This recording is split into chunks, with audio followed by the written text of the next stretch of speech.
Oh man, get ready for it. This thing's gonna go nuts, Sam. I hope some people jump on. Champions, what's going on? Oh my god, tonight, man, we've got these guys on before the EP comes out. I cannot wait. Ooh, self-medicate. You know how I do. It's just a bit of a sneaky one, but tonight we got the boys. We got Zach. We got Alex. We got Nat. We got Ryan. We got the boys from Taylor Made Regions. Give it up. The boys. Oh, lads. Cheers, boys. Cheers. Cheers. Dude, cheers, man. Cheers. Congratulations. Hey, you. So we did give Beer Buddy the exclusive, so he has heard the songs. This is his post reaction to hearing the music. So. Oh, mate. Oh, shit you not. That thing is like the whole thing front to back. Oh my lord, it is just all hits. I want to play it for everyone, but we're not doing that. We're not doing that tonight.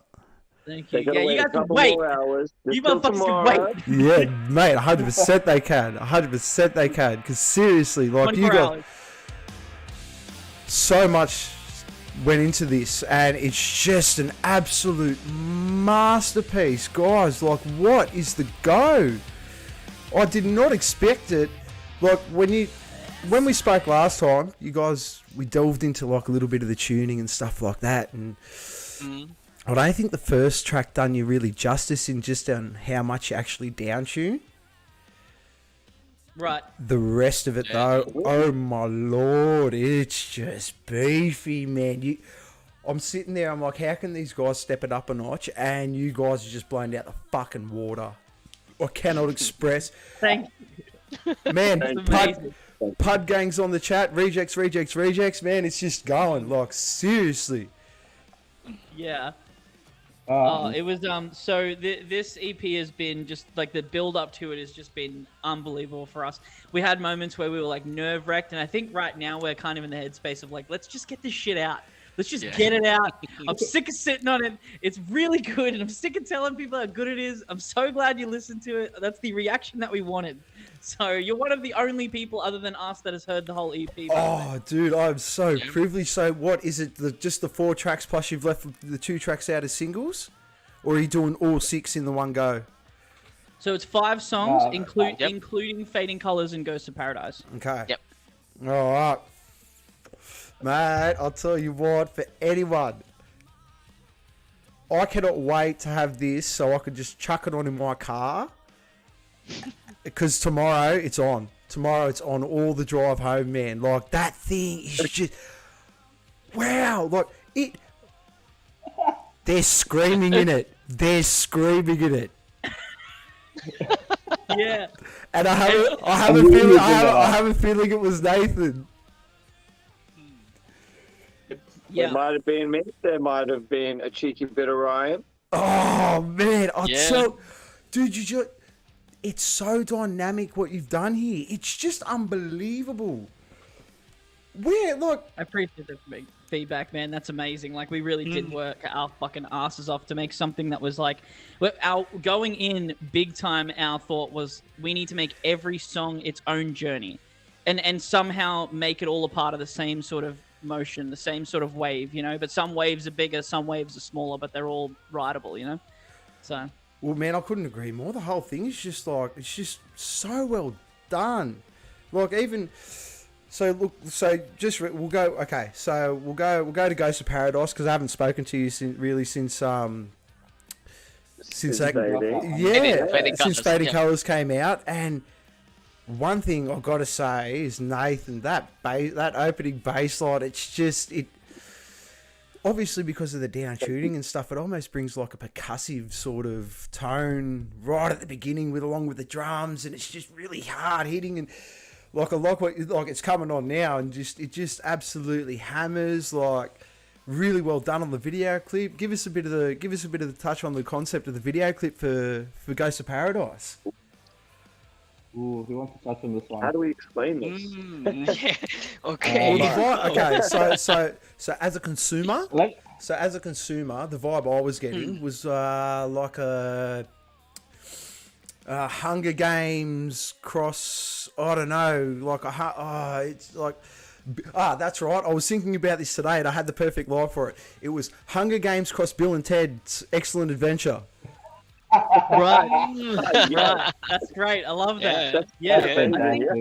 I think for us, the video, we got together with the guy that did the Fading Colors music video, and we were like, well, we have the ability to go back and record in the same place where we did Fading Colors, and we're like, we could do a video that, like, we started conceptualizing what we do and, like, you know, where we'd go with it, and then the director, we had probably 4 Aaron to 5 from different things, by the way. Aaron from Semantics Media, he was just like, leave it with me for like a day or two, and I'll get back to you. And then he got back to us with this concept.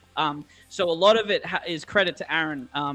And he came up with the concept of having us in these different realms. For anyone that's seen the video, we're kind of like, we started in a forest, then we're on a beach, then we're on this and that, and that was very much drawn by him. And then all of us kind of collectively got together and sort of brainstormed like the perfect idea to kind of grip the attention of the viewer. So for the music video, heaps of credit to Semantics Media and Aaron from Semantics Media. He really crushed it. Well, mate, the video is awesome. It's a great watch. It's a great concept. Like, the whole thing's just perfect. You guys were just... Like, from when I spoke to you last time, and, you know, like, I honestly really did not know what to expect when you guys sort of brought out Ghost of Paradise, and, mate, it just hits so hard. It's just awesome riffage. It's just great tunes. It's... The bass line on it's just amazing. I love it. The soul, like, how long did this whole thing take you to do? Like, these 5 tracks, like, because there's some fucking wicked tracks, man. We recorded them a year ago, and we were holding just to. Yeah, no, it was difficult, but we were holding them because we wanted to do really good promotion and work on the marketing thing of the release. But we recorded this like a year ago. It's not easy to have, you know, all the stuff there waiting, but we wanted to do it right with the release and promotion. That's why but it took us, I don't remember how long it took us to record all songs, but yeah, it took us a while. Because when I was talking to you, like I said, when I was talking to you last time, like, you can't be feeding those chickens little bits of grain for too long, man. We're going to need some big stuff, and tomorrow is going... I am very, very interested to see what those numbers are like tomorrow. Sensal Tushy, man, rejects. He's in, man. He's in for the chat. Howdy. Oh, dude. You know what I got to do for you guys? Sorry, this is what I'm meant to be doing. Just give us a second, my beautiful stream people. And you guys get that. And then I can disappear. No, come back. We miss you. Where's that beautiful face? Come back. No, that's cool. I can sort of just disappear into the background a bit, make you guys bigger and beautiful.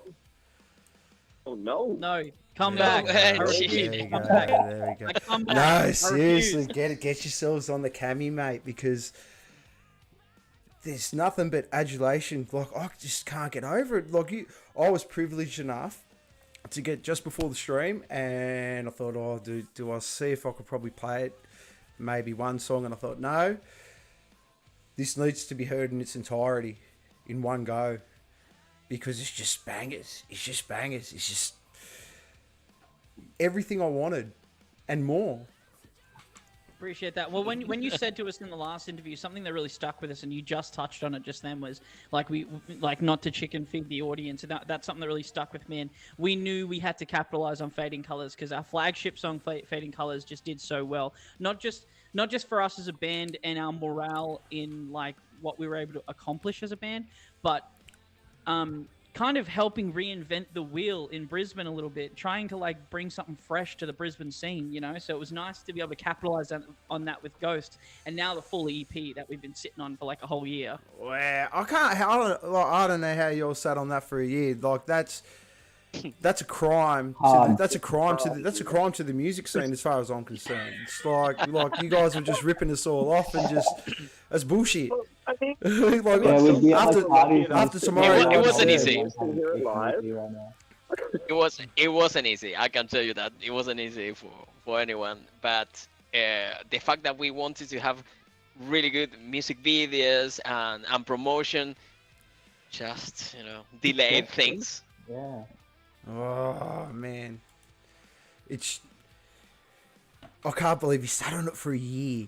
Look, speechless, ladies and gentlemen. I don't look.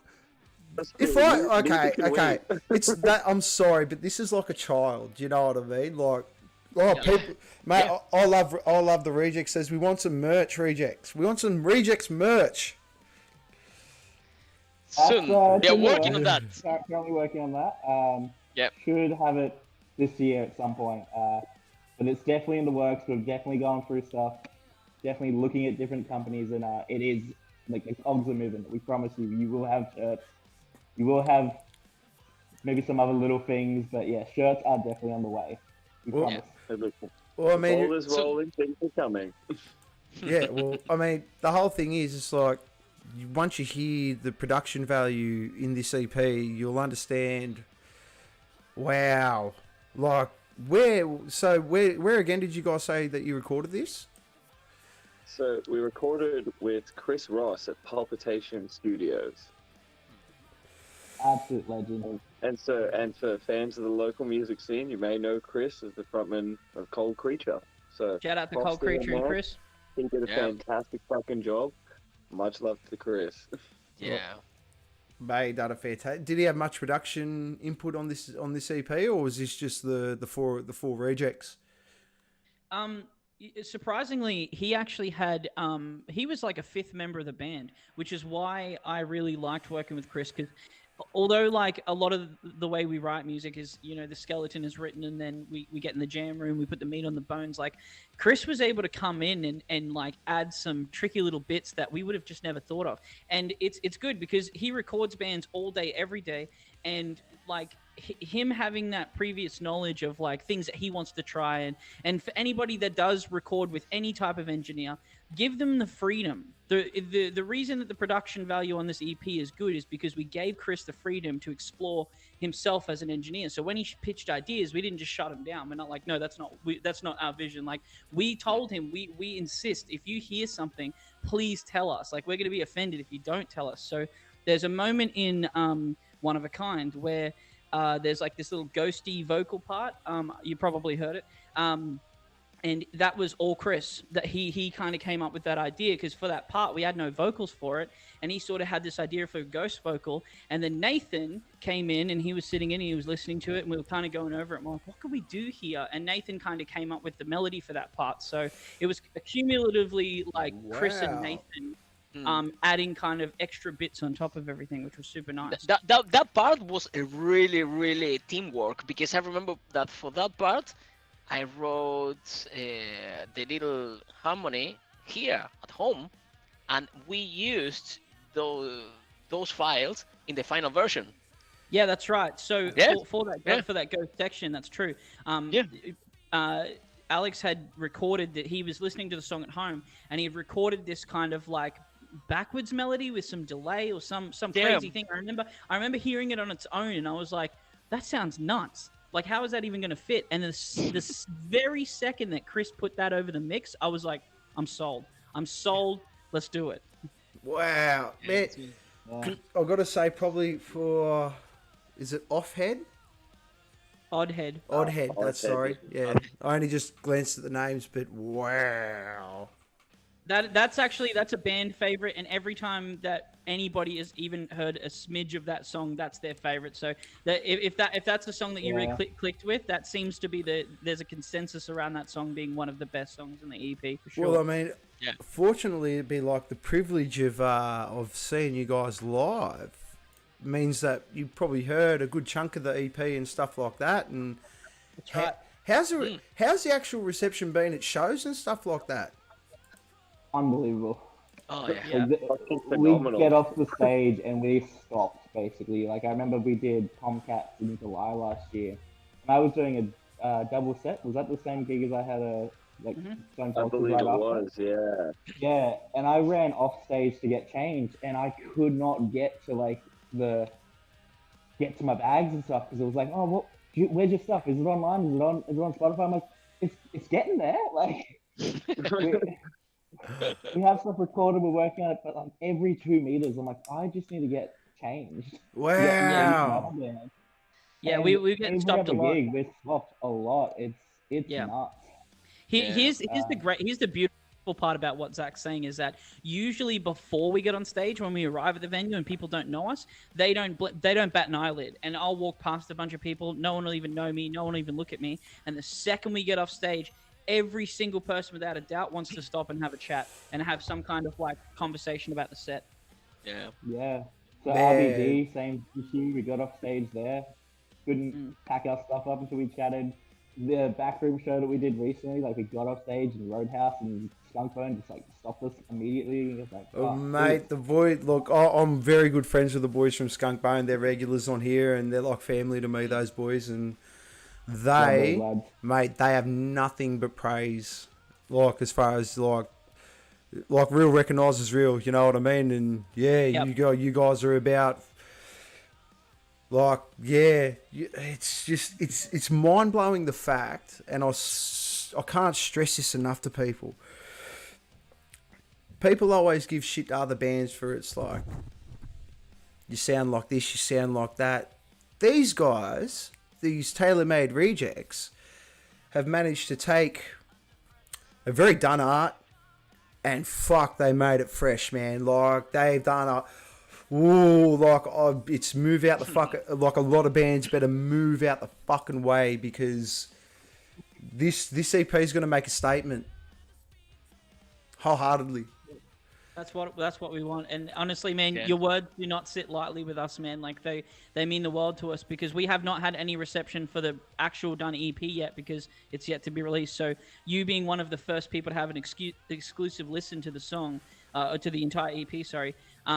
It's amazing to hear that feedback. So that those words don't sit lightly with us, man. We've connected with it for over a year now, and to hear that you've had such a positive experience with it only gives us that hope that everyone else will have that same positive experience too. Well, man, that's the big thing. It's like, I've only really just like listened to them once. I had to put my kids to bed. I didn't have a chance to listen to it properly. Like, I just listened to them once and that was it. But they were so hard hitting, just those one-time listens. It's only going to get, like, it's not one of those EPs that you're going to listen to once and forget about. I'll guarantee that a lot of these songs are going to be earworms, and it's just going to be. I'm really looking forward to see the reception. Are there any more videos coming? No.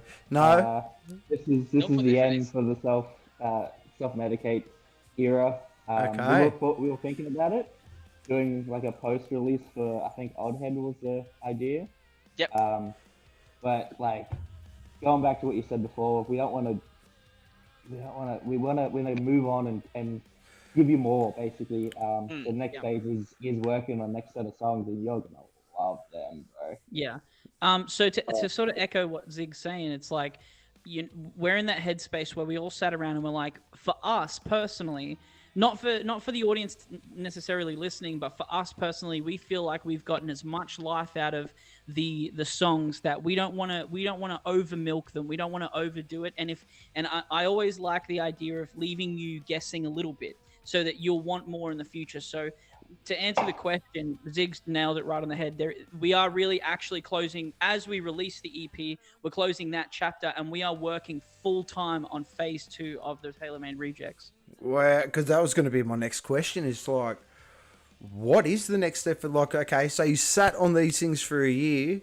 Are you sitting on more stuff that you're not telling me about, or is there Yes, if you sit on that Yes. if you sit on this egg for a year, and then you're saying now that you're just releasing it and you're not trying to milk that cow, I could only assume that there's more stuff that you guys are sitting on, and that we could hopefully expect a release maybe I'm hoping by the end of the year or beginning of next year. Here's what we can make it. semi-promise. Yeah.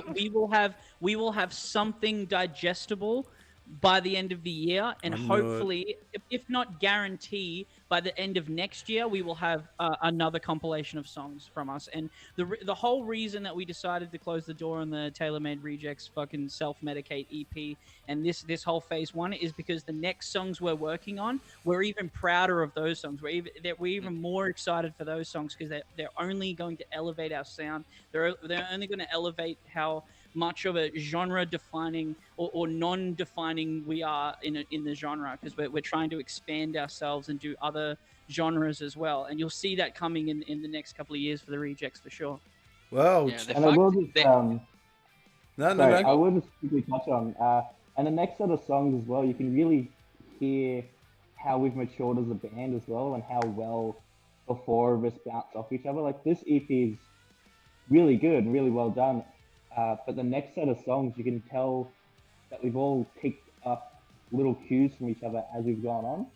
So, yeah, we're very excited for the next set of songs. Like, I say it to the guys all the time. Like, I think the next set of songs are better than the current EP that we have that isn't even released yet. And man, I'm excited to start working on them. Yeah. Man, I can't wait to see the evolution. I cannot wait to see just how much bigger can this get. But we have Chieftain 84. I hope I said that right. Chieftain 84 has said that I've only heard Ghost so far and noted so many influences just from one song. Very curious on what the rest of the EP is like. Grats, boys. Thank you. Wow, man, Thank you. I'm going to tell you right now, Chieftain. You will not be disappointed. You will not be disappointed. In no point will you be disappointed. If you are, It'll take you for a ride. it will.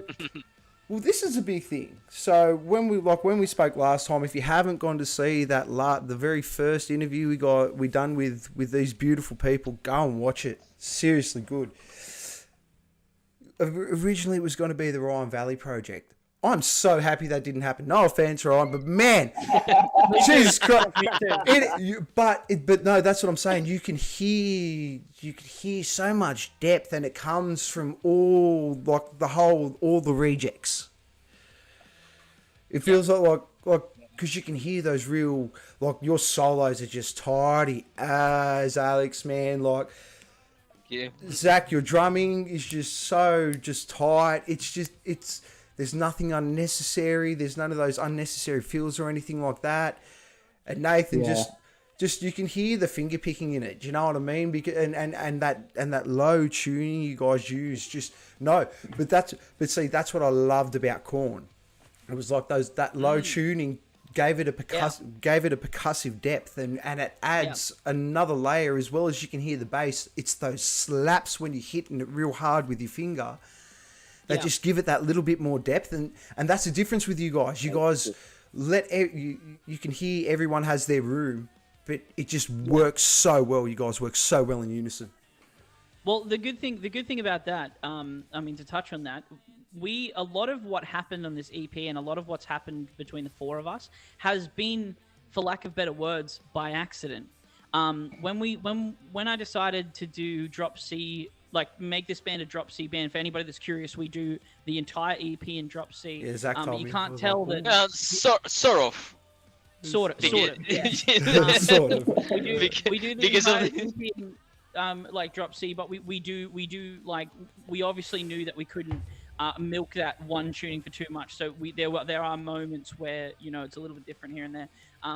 But most of the stuff that happened on this EP, that what you were saying, like the percussive sound of the bass and stuff like that, all of that happened by accident, because realistically, Drop C is where I can sort of hit really good melodies and really good, my vocal hits this perfect peak, that I was like, this is the tuning that I want to do for forever. This is the perfect tuning for me. And then everything sort of happened. The boys were able to just take that and just turn it into the magic that you see now, So for Nathan and Alex, do you guys naturally, are you guys those natural musicians where it's like, I know all my tunings on all my instruments, and it was a real...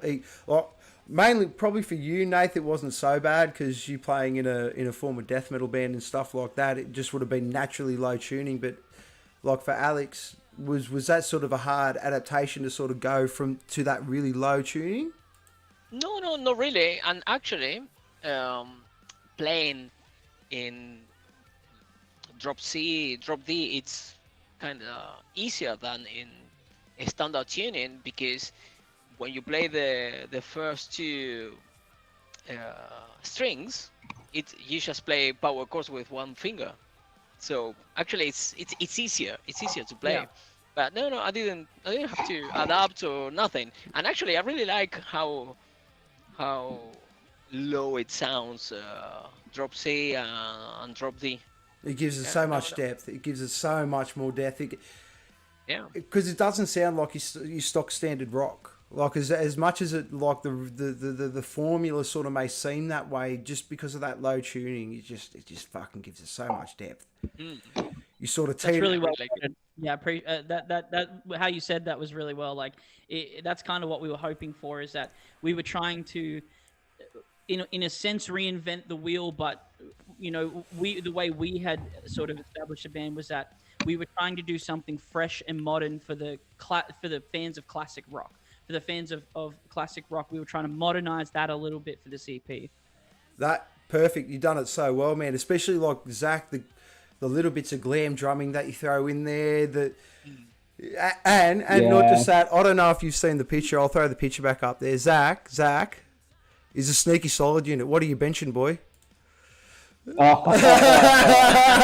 Zach's a sneaky solid unit, There people. are photos we've done in other press photos, and I'm like, what are my arms? Like, oh my god, look at his, like, He's benching his band. That's what he's doing. He's benching the whole fucking band right now.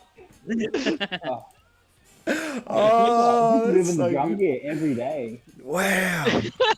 I looked at that photo. I'm like, look at this tank. Like, look at this sneaky solid unit. I don't want to see this guy in the back alley. Jesus Christ. He's a beast. He's a beast. Greatest band you'll ever Here's meet. my wallet. Just take it. Go.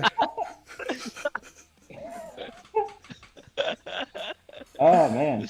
But no, the drum, Okay. like the drumming's fantastic. Like, seriously. And he plays hard. He plays loud. I like it. Oh, Very loud. Yeah. And That's what I loved you it- play that's what I loud loved in the about jam room, it. but I play They louder on stage. Oh, Yeah. Mate, what can we expect as far as shows coming up and stuff like that? Oh, dude. Oof. Alex? Yeah. Wait, hit the people with that. I'm gonna go get a beer. Just tell everyone what your shows are doing. Do you have a hand, Zach, there? We have to get them up because like we're Yeah, because- there's I quite a had them lot. up before. I was looking at our I will June. take that days, opportunity. and I'll be oh right my back in a God. second. I'll grab a beer. Yeah. All right. Well, first one we have coming up is tomorrow at Skelligans, by the way. Oh yeah. Playing with Scandal Tree. After that, we've got Moondale Festival, which we're super excited to be a part of, Yeah. on the 4th of June. Yes, 4th of June. All right, I'm back. And then, what else we got? We got Rock Beat Suppression again. We're doing that again. We're so excited to jump on that. That's Yeah. in November at the end of the year. So you've got all year to get time off and join us for that one, because it was crazy last time. It's going to be crazy again. Rock, I'm so excited. to touch on Rock Beats Depression for a second, there's a lot of reasons why we're doing it. Obviously, because we are 100% advocates for mental health, and we all experience that, especially in the world that we're in right now. And to be a part of a festival like that and be a part of a movement like that, that's huge for the Rejects, because that's what our band name is. We're Rejects. We're people that feel like we've been cheated out of opportunities before. That's the whole point of this. So not only that, though, not only because we're advocates for mental health, but the reason I loved Rock Beats Depression last time we played is because we started out with a very small audience, and by the time we finished our first or second song, that it was packed. Everyone wanted to hear what we were doing. So I can't imagine what it's going to be like now after everyone's heard the songs. It's going to be amazing from the get-go. Well, I We do. weren't even meant to be playing the first time. We were a last-minute jump on. Yeah. That's It's how it true. always 2 days happens, out, man. we were done. They So, remembered us. They remembered us and they asked us to come back, which was amazing. Yeah, of course. Yeah. you guys deserve nothing but like. Like, seriously. Like, and how good's that? You got thrown on the bill late, you still done it, and you tore ass. So that just adds that extra layer of awesomeness to the whole thing, man. Yeah. Ryan, lyrically, this thing is an absolute masterpiece. Thank you, sir. Like, Thank you, sir. Is this? What? When I listen to it and actually get to listen to it, because that's what I'm going to be doing. And just like the first two songs, my kids will love it and I'll love it. And where did, obviously it came from the heart, but what depth of Ryan did this come from? That is a really good question. This is why I love you, beer buddies, because you ask the real questions. You ask good questions. Thanks, man. It's true. That's why we're gonna always come back and do this show. Oh, thank you guys so much, man. Dude, our success is your success, man. Just know that. But to answer your question, lyrically for me, this was a massive build-up to like years and years and years of being cheated out of not only just things in my career, but my personal life. And even up to the point of recording vocals, the weekend that we recorded guitars before we recorded vocals, within that week, me and my fiance of like 7 years, we broke up. So I recorded the vocals for this album fresh off a really, really heavy, intense breakup. And that's why the vocals and like the power in the vocals is so genuine, because I went in there and I just gave it fucking everything. Like, we did rewrites on the day. I was just like, this is how I actually feel. You know, like we were just... I just feel like lyrically the songs are from the heart 100%, and they're from all different perspectives. I mean, we'd have to probably talk about each song individually. You could probably try and knock that out quickly. Fading Colors for me is just, you know, the story of becoming so obsessed with something that you love that it ends up killing you, or killing the person, or killing the thing that you love. Ghosts of Paradise is, for lack of better words, just, you know, a person that is experiencing paradise but can't touch it, can't be anywhere near it, because you're a ghost in this world that, like, you know, you're seeing all these amazing things happen around you for all these amazing people, and you want to be a part of it, but you're only a ghost in that world. You're something that can see but can't be seen, and that's how I've always felt. Because you got to pay to play. That's right. And Stronger, it speaks for itself. The name of the song, the lyrics, it is, you know, without going too far, I had a really intense breakup with my previous band as well. And that song was kind of a way for me to express my feelings with that band, and like really kind of like send a message, not just to them, but to myself and to everyone that listens to it, that when you are down and out, when you are at your lowest, and when that, you know, metaphorical noose is around your neck, like that is where the power comes from. That's where the juice of an artist comes from. And you shouldn't waste that. You shouldn't waste away in that torment, in that depression, in that misery. You got to use that. You got to turn that into something amazing, and that's where Stronger came from. And I tried to make that song so simple musically because I wanted the lyrics to shine, and that's why that song is like wow, wow, wow. So Oddhead is probably the most curious of all, because it actually happened after a conversation with my mum, and my mum is big into her conspiracy theories. She's big into, like, you know, following the underground trails. Like, you know, she's really intense about her conspiracy theories. And when I spoke to her, we spoke about something called adrenochrome. I won't go into that; it's a whole thing. But that kind of, like, I went home and I thought to myself, I was like, you know, a lot of the people that do get successful kind of have to sell their soul a little bit. And I wanted to make a song about sending a message to anybody that wants to be involved with the Rejects on like a economic level, or like on a management level, that we aren't going to sell our souls as musicians to be famous. The only time that the Rejects will ever be successful is on our watch. We're not gonna do anything. We're not gonna jeopardize our dignity. We're not gonna jeopardize, you know, other people's safety. We're not gonna jeopardize anything other than, you know, the real life that we have now to the amazing life that we'll have in the future. So that song came from just like sending a message, really, that we won't make deals with the devil. We are in this for ourselves this time. And, you know, One of a Kind, once again, speaks for itself. This is very much like echoing Stronger a little bit, ending the album on a high note, saying that, like, you know, as much as you might not feel like when you're down and out, you'll get stronger.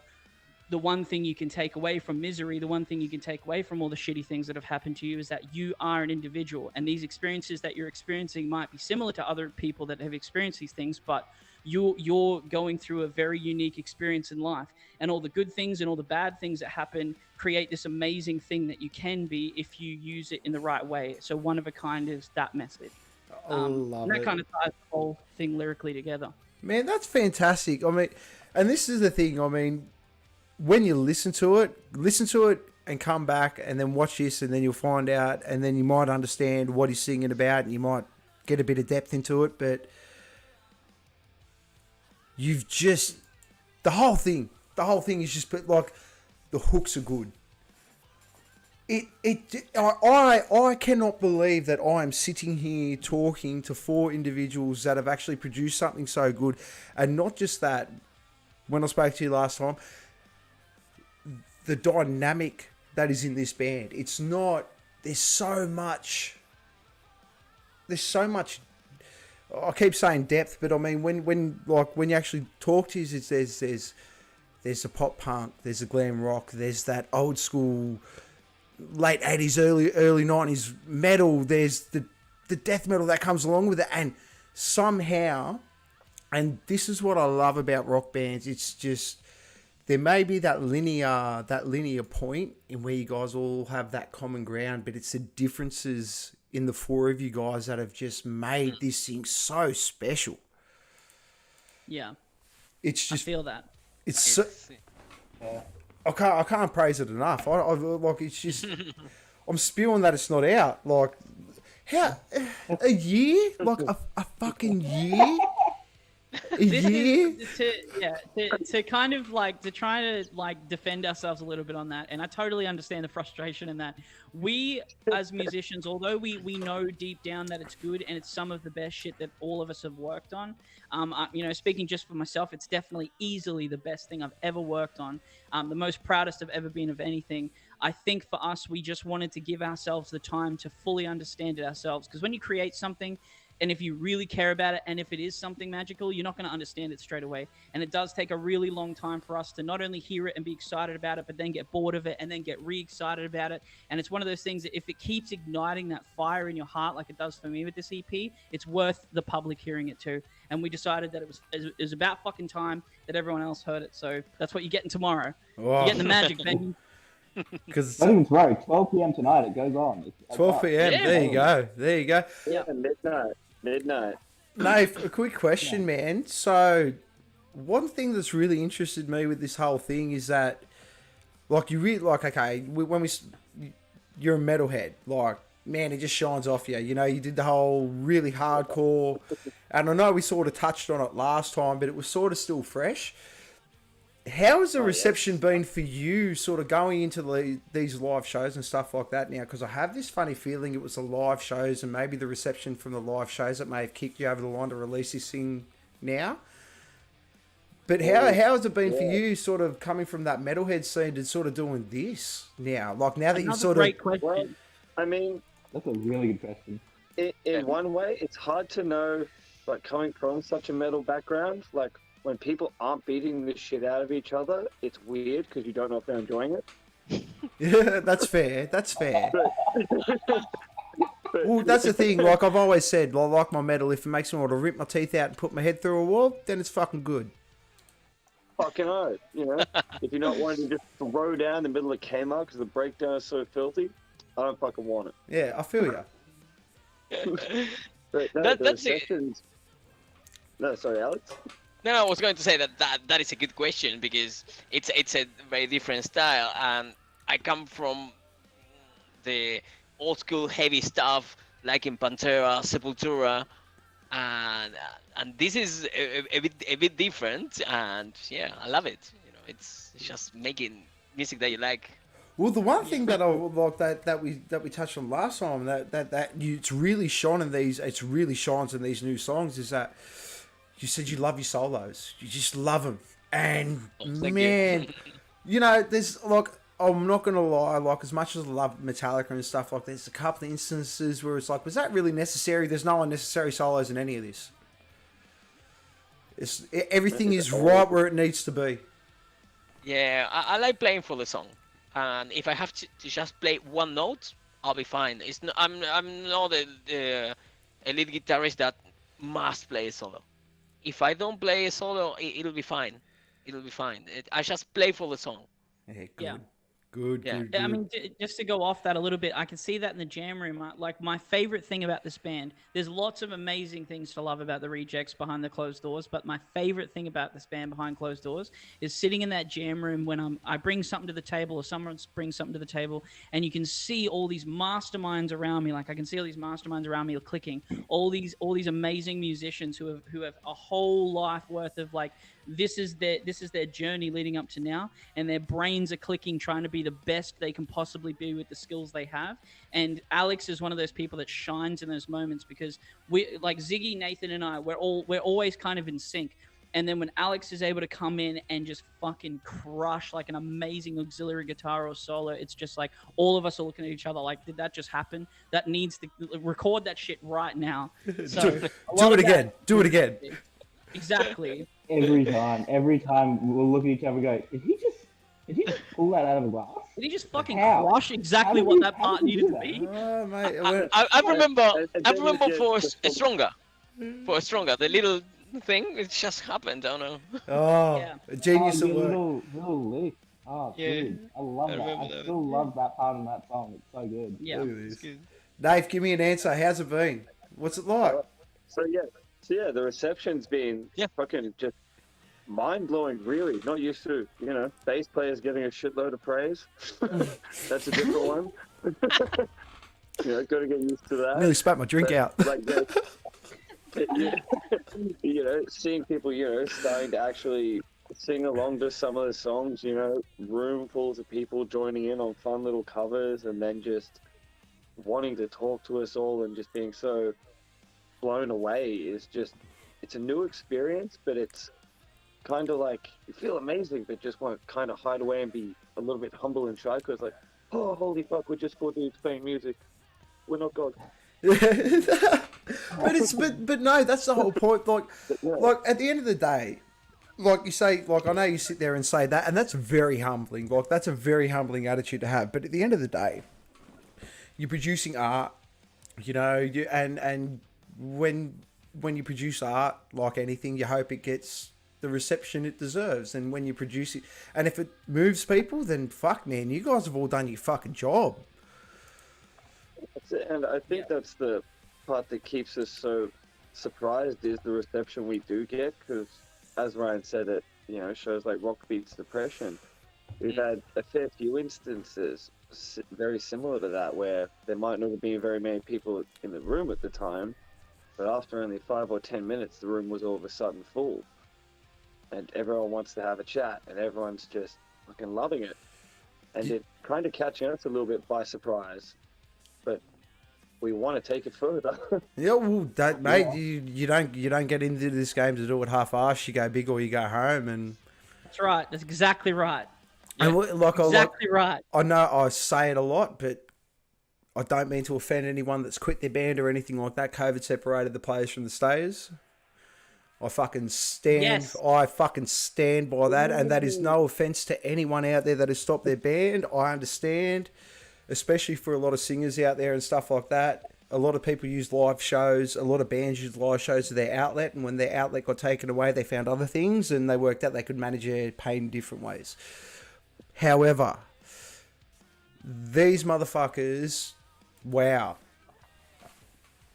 Because you just smashed it. You're just going to smash it. Like I said when I was speaking to Kaz, and we were talking, like I was talking to MMK, I was like, no, TaylorMade Rejects are already big, and there was a reason why I had that deja vu with you. I think I've seen you in the future. I've had enough. I've had enough LSD in my lifetime that I've projected and. Yeah. You know what, man? It's You're crazy seeing and as the funny as future, that sounds, dude. There are times where like I really like do get in, and as pretentious as what I'm about to say is going to sound, I'm just going to say it out loud anyway. There are times where I do meditate on this band and I do listen to our EP, and I do think like one day we're going to look back on this EP and be so proud that we started strong and we kept strong and we kept going. And every album we just crush it. And every time we fucking release shit, every time we do a show, we just fucking crush it. Because there is no stopping the four of us. Every time we are aligned, it's like the Power Rangers, man. Every time we're in a room together, I just feel that kinetic synergy between us where we're just fucking crushing it always. And there was no difference in the studio when writing this EP. We just, every time I threw something at Alex, I was like, Alex, try this. He crushed it first go. Every time Ziggy was down in the studio doing his drum parts, Chris or I would be over the mic saying, hey, why don't you try something like this? First take, crushed it. You know, Nathan the same. Nathan comes in and he gives a fucking bass solo, which I've never heard before. Like, it's just one of those amazing things that just happens by complete accident, but happy accident. And there is this kinetic synergy. So when I do sort of meditate on this EP, I just think there is such a future for this band. And COVID may have, like you said, separates, you know, the players from the stayers. And we are one of the very few bands in business in Brisbane, and business that have excelled through COVID. Like we have like somehow made it, we've claimed it for our own. Like, fuck you, COVID, we're just going to keep going, kind of thing. Oh man, I couldn't agree more. It's true. I couldn't agree more. We used COVID. We planned around it, and it was perfect, honestly. Yeah. So COVID for us was not a hindrance. It was a blessing in a weird way. Because we spent every week we're practicing, so we're getting tighter and tighter and tighter. And then so we'd have any show that pop up, we could just play because it was like fine. And I know of bands that would just kind of stop practicing because they didn't have gigs going on. It's like, well, nah, we just kept going every single week. Well, that's it. For us, it was time to get tighter, to write more, to explore more, to get better together instead of separate and fucking hide away. Yeah. And so, but quite clearly, you can see this has made a life of its own, and it's turned into, like, Tailor-Made Rejects is its own organic matter.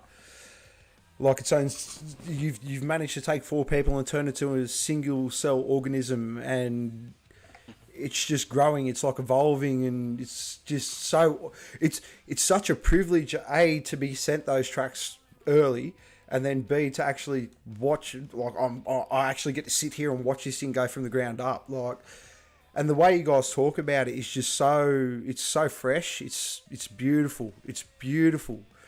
Because it just goes to show you that you can obviously have four people that don't align in the same musical genre in every single aspect, but it's work ethic, it's ideas. It's not shitting on anyone's ideas and saying it has to be this way, and it's about using each and every single one of your influences and just going, okay, let's make this Tailor-Made Rejects, and I can't wait for everyone to fucking hear it.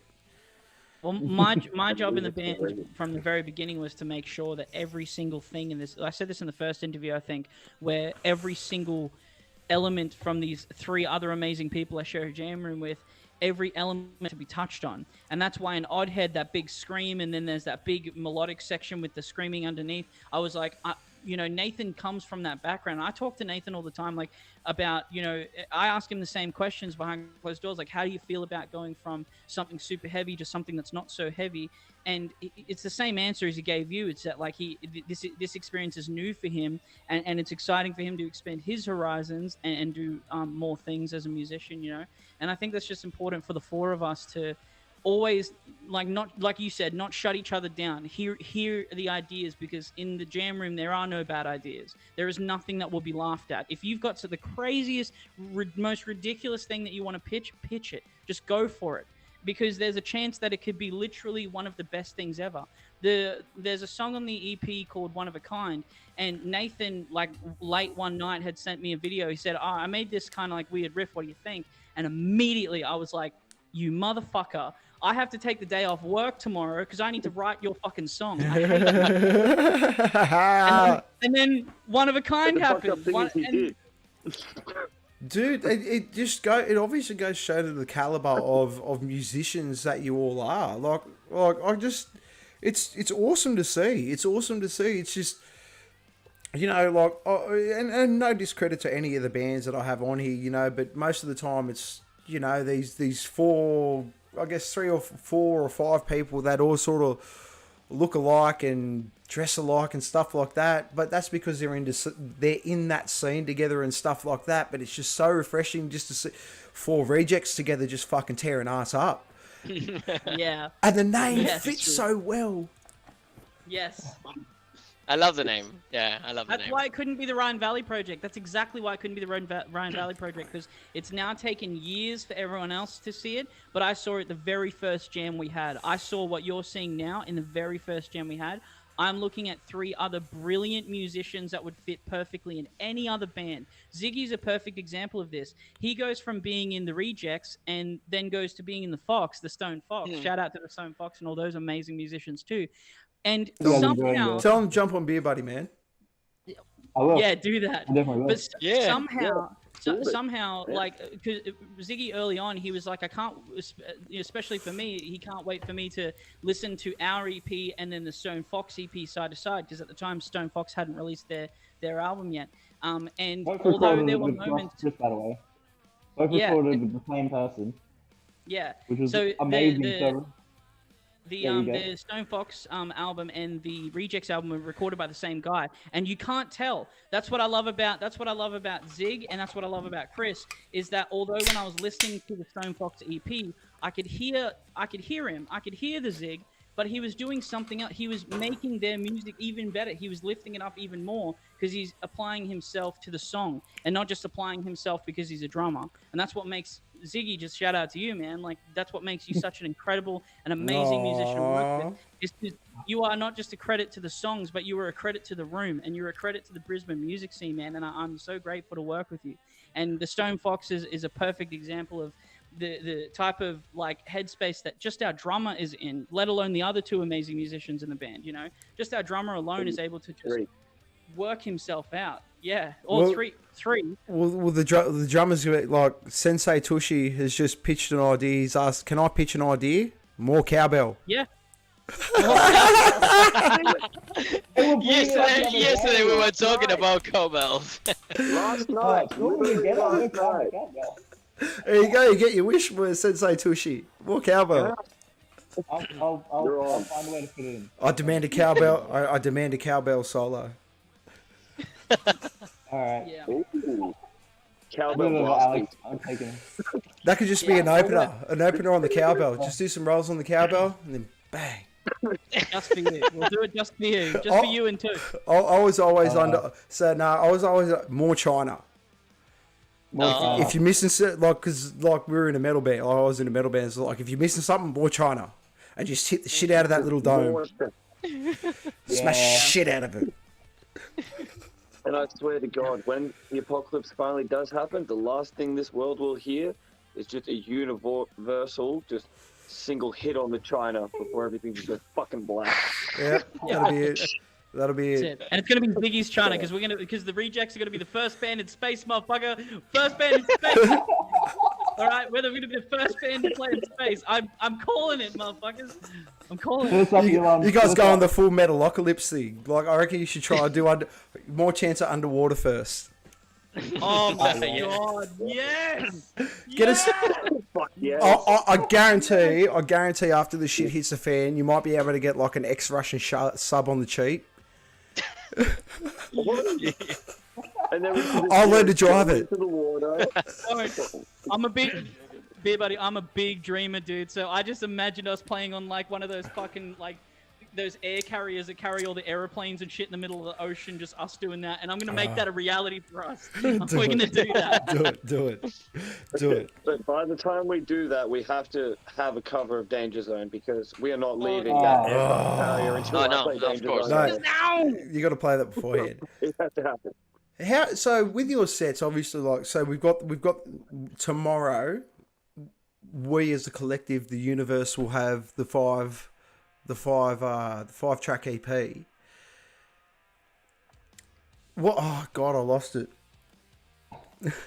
Tomorrow's set. Yeah, because I'm just so excited. I'm so excited for tomorrow. I'm so excited for tomorrow.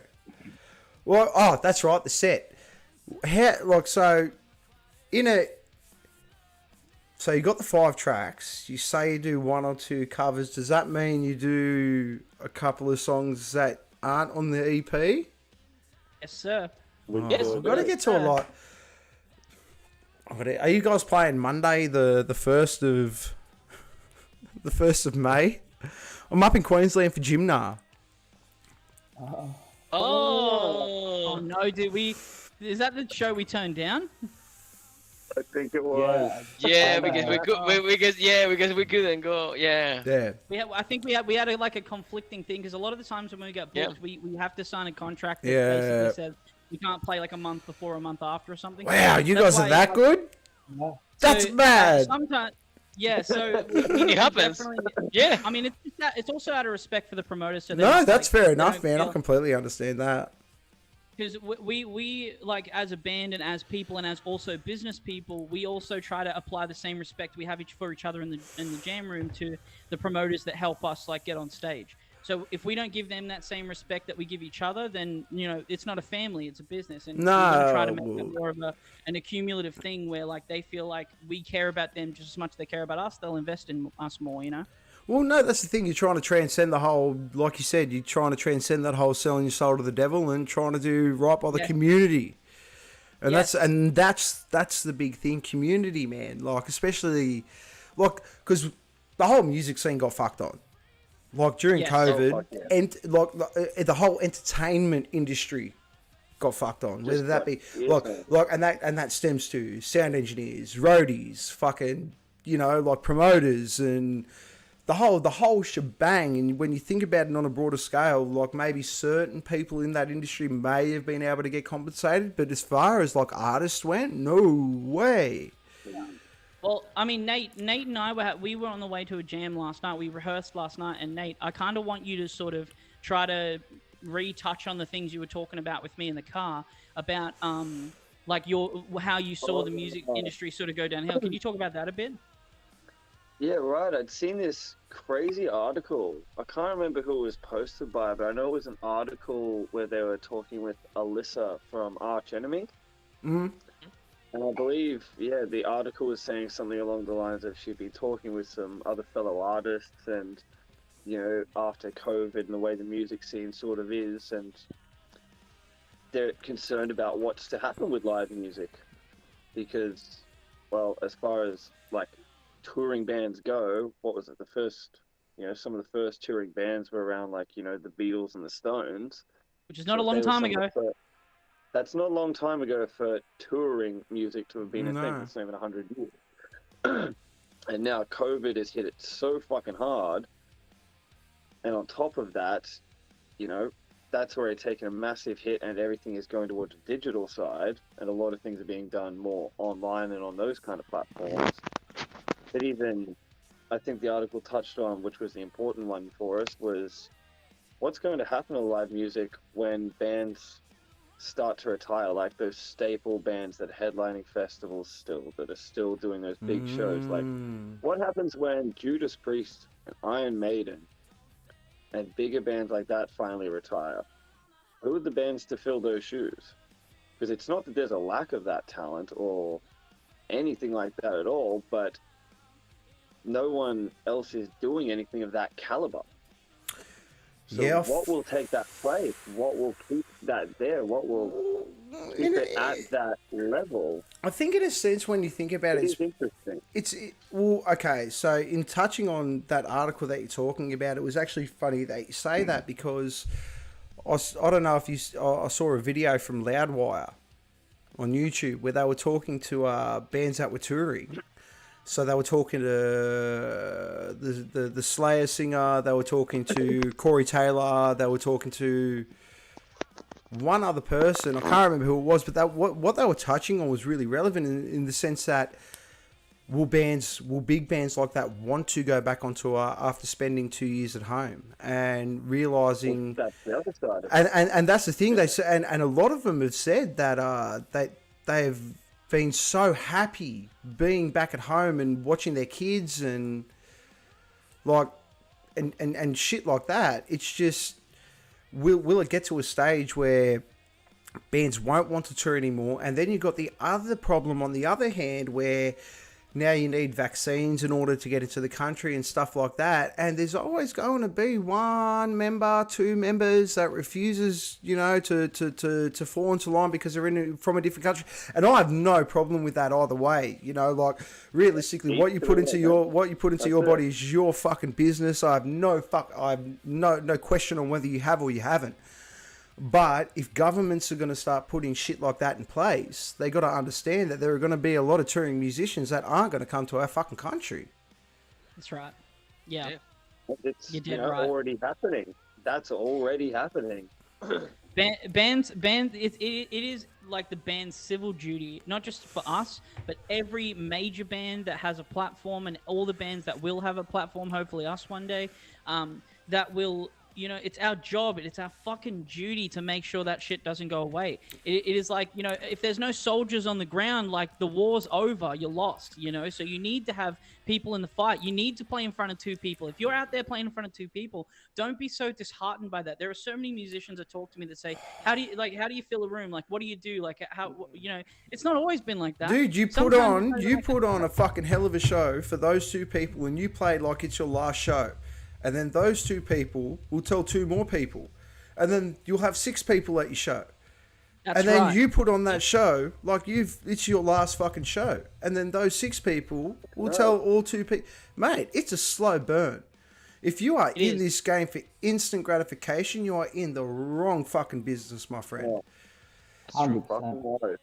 Which is exactly leading back to what you said originally. It divides the players from the stayers, and it is so fucking, it's imperative. It's so imperative for these bands that have a platform or are creating a platform to stay, to stick with it, to give it everything. Don't just half-ass it because of your budget. Find the money, find the time, so negotiate prices. If you gotta. Well, like Chief Tane 84 has just said, prime example was Not Fest being live streamed. That's how I discovered Orbit Culture. Yeah. Right. And I've got to say, during COVID, I did get the Lamb of God concert live streamed. Yeah. And I got the Seven Dust concert live streamed. And I've got to say, it was pretty fucking good. Yeah. Oh, fucking oath. The quality is still amazing. Yeah, like especially like the band is still the band. Yeah, like it was great. Like I got a 100-inch projector in my media room with a nice stereo. Yeah, with a nice stereo. So we watched it on that. I had the boys over. We all were pissed, and it was like having box tickets. But there's something about being in a mosh pit. But what I was sort of trying to get to is that with all that sort of bad stuff happening with those bands and, like, you know, touring bands, I think people are going to have to start looking back to the homegrown again.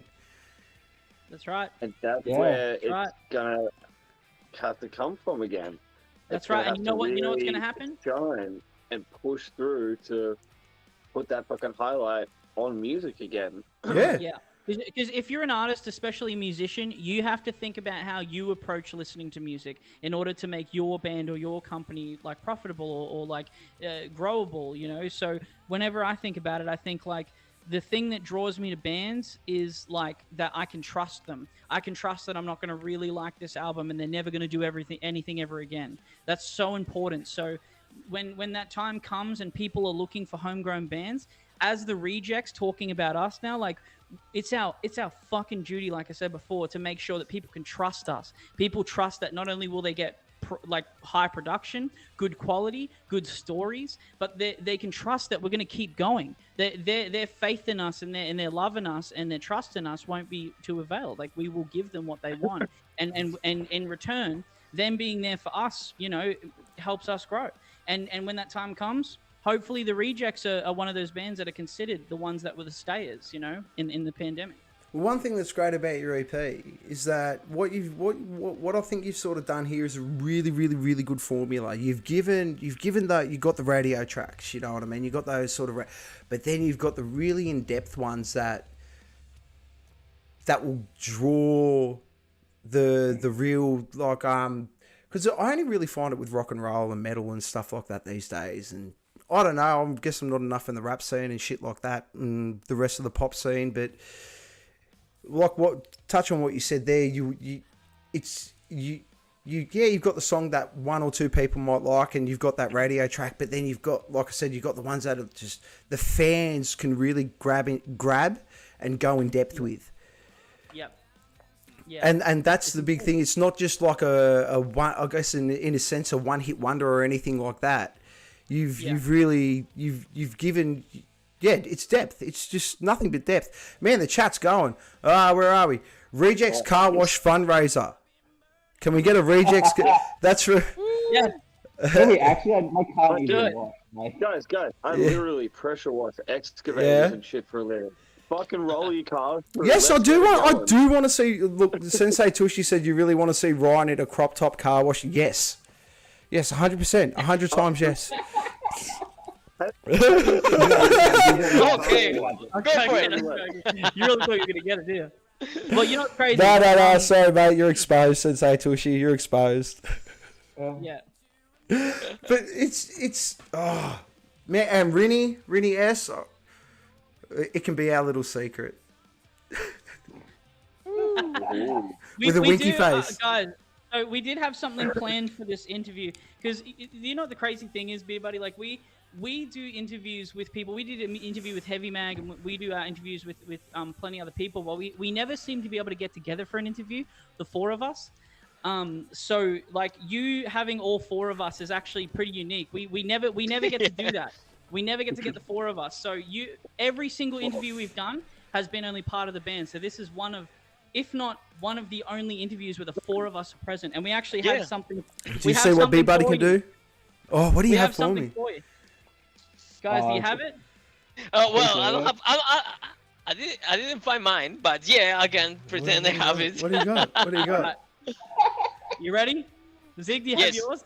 Yeah. We do. Yeah. Oh no! All right. I didn't take mine out of the packet. Oh, you didn't try it! Oh my god! No, Salami. You got salami. Nobody tried it. Not yet. Yes. Not yet, Alex. Oh, We I wanted think to save it. We wanted to save it, but shout out. we to should this- do. We should do a live Send me one. tasting. A live tasting because it's so good. You do salami. Please. You make your own salami. No. I bought is a it? salami for them, for each of them. Oh wow!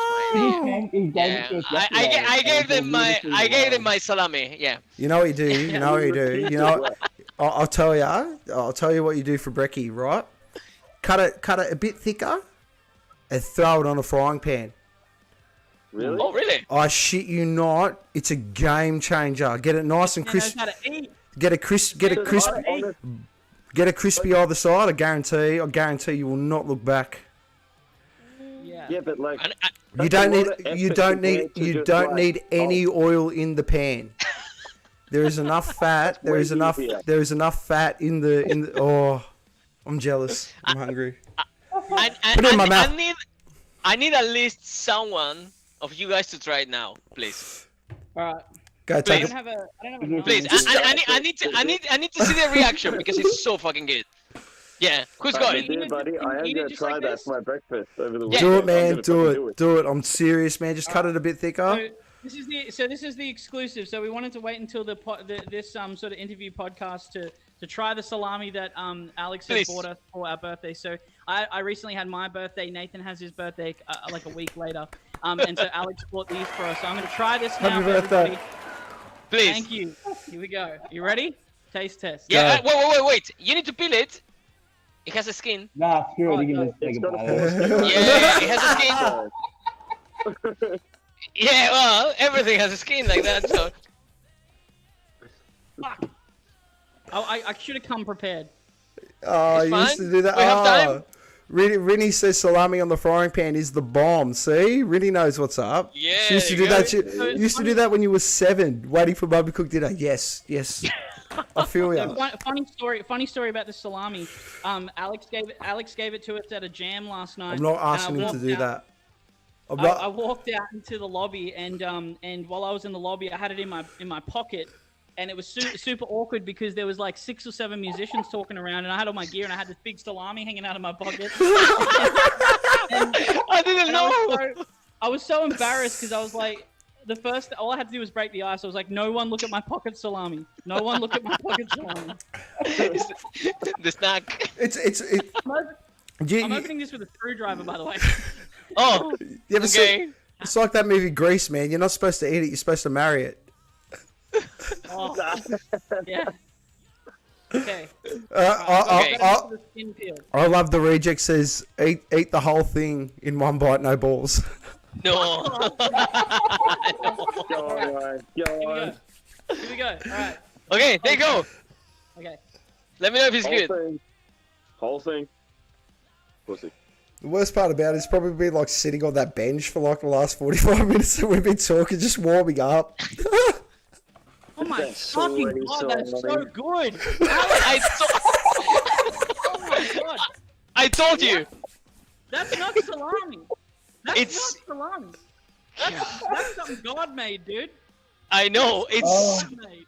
It's so good. It's so good. There you go. Sensei You guys Ryan, take- Sensei take Ryan over, just guys. said, tell them that you're packing the big one, Ryan. Nathan went for a knife to try it, to open it. Oh my god, dude, that is the most tasty fucking salami I've ever had. Thank you. That's the best birthday present Holy ever. shit! What is that? Rambo. That's a machete.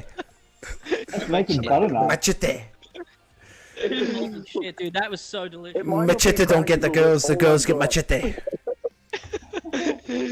Go try it. Well, Rennie says if you like it, then you should have put a ring on it.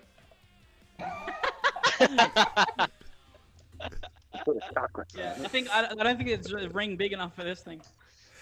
That's huge. You can get that from an Yeah, there you adult. go. I guarantee you get The- one from an adult website. That's right. This is the exclusive for the Beer Buddy interview. Everyone just got salamed. Oh, You got mate, salamed. that's unreal, dude. I'm telling you. Oh, that's awesome. That's so. Oh, yeah. That is a knife, Rennie. That is the. You call that a knife? This is a knife. We have Nathan's reaction. I want to see soon. Nate's reaction now. And then Right, Nathan, imagine when you fry it tomorrow. Oh, it Nathan, is here's so the good. deal. If it's really good, I want you to do the deepest death metal growl you've ever done.